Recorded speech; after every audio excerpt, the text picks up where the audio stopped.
మహానాడు మొదలైంది. సరిగ్గా ఉదయం 9 గంటలకి ఈ మహానాడు మొదలైనట్టుగా తెలుస్తోంది. టీడీపీ అధ్యక్షుడు పల్లా శ్రీనివాసరావు ఉపన్యాసంతో మహానాడు కార్యక్రమం మొదలైంది. అయితే మహానాడుకి ముందుగా మంగళగిరి టీడీపీ ఆఫీసులో ప్రధాన వేదిక దగ్గర పార్టీ జెండా ఆవిష్కరించి ఎన్టీఆర్ కి నివాళులర్పించారు చంద్రబాబు. 2 రోజుల పాటు హైబ్రిడ్ విధానంలో మహానాడు జరగబోతోంది. రాష్ట్ర వ్యాప్తంగా 1848 క్లస్టర్స్ లో భారీ ఎల్ఈడీ స్క్రీన్లు ఏర్పాటు చేశారు. మంగళగిరి టీడీపీ ఆఫీస్ ప్రధాన వేదికలో క్లస్టర్లను అనుసంధానం చేశారు. ఈ క్లస్టర్స్ ద్వారా కేంద్ర నాయకత్వంతో నేరుగా కార్యకర్తలు మాట్లాడతారు. టీడీపీ కేంద్ర కార్యాలయం నుంచి పోలిట్ బ్యూరో, జాతీయ, రాష్ట్ర కార్యవర్గాల సభ్యులు పాల్గొంటారు.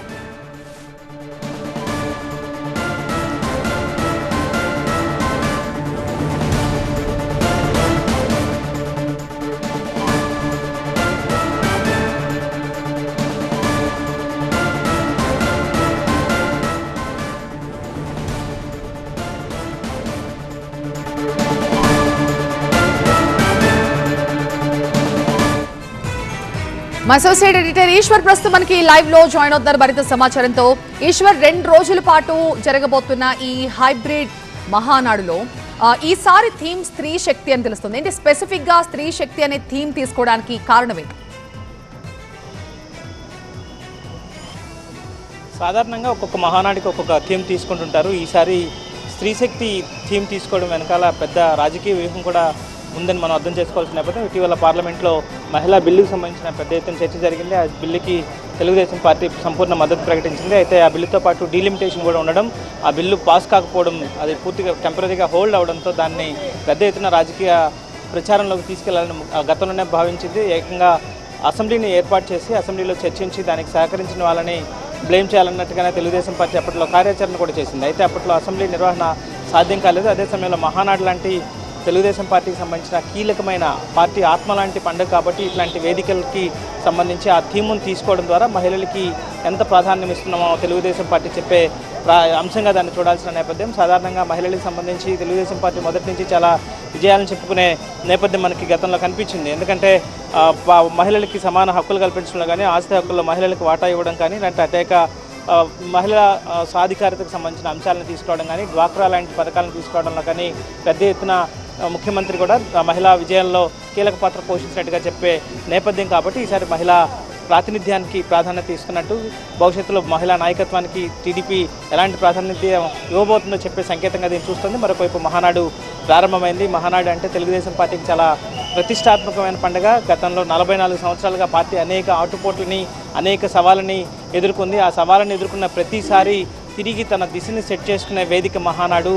సో అంతటి కాన్ఫిడెన్స్ ఇస్తుంది మహానాడు తెలుగుదేశం పార్టీకి. అంతటి ఎనర్జీ బూస్ట్ లాంటి మహానాడుకు సంబంధించి కార్యక్రమం ప్రారంభమైంది. ముఖ్యమంత్రి కొద్దిసేపటి క్రితమే పార్టీ జెండాను ఆవిష్కరించారు. పార్టీ జెండాను ఆవిష్కరించే సందర్భంగా మరొకసారి పార్టీ వ్యవస్థాపకులైన ఎన్టీఆర్ని స్మరించుకోవడం కావచ్చు, లేకపోతే పార్టీ ప్రస్తుతం నడుస్తున్న ఈ రాజకీయ సంకల్పానికి సంబంధించి కావచ్చు, భవిష్యత్ రాజకీయ పరిణామాలని మళ్ళీ ఒకసారి మననం చేసుకుంటూ పెద్ద ఎత్తున ఈ జెండా కార్యక్రమం కూడా జరిగింది. ఆ తర్వాత ఎన్టీఆర్కి నివాళులు అర్పించిన తర్వాత మరి కాసేపట్లో కీలకమైన ప్రసంగాలు ప్రారంభం కాబోతున్నాయి. 10 గంటల 10 నిమిషాలకి పల్లా శ్రీనివాస్ రాష్ట్ర అధ్యక్షుడిగా కీలక ఉపన్యాసం చేయబోతున్నారు. ఆ తర్వాత 10 గంటల 40 నిమిషాలకి ముఖ్యమంత్రి జాతీయ అధ్యక్షుని హోదాలో చేయబోతున్నారు. ఈసారి మహానాడుకి ప్రత్యేక అట్రాక్షన్, అలాగే మహానాడుకి చాలా కీలకమైన అంశంలో చెప్పుకునే అంశం కూడా ఈసారి యువనేత లోకేష్ పార్టీ జాతీయ కార్యనిర్వాహక అధ్యక్షుడిగా ఇటీవలే బాధ్యతలు చేపట్టారు. సో ఆయన తొలిసారిగా పార్టీని డైరెక్ట్ చేయబోతున్నారు.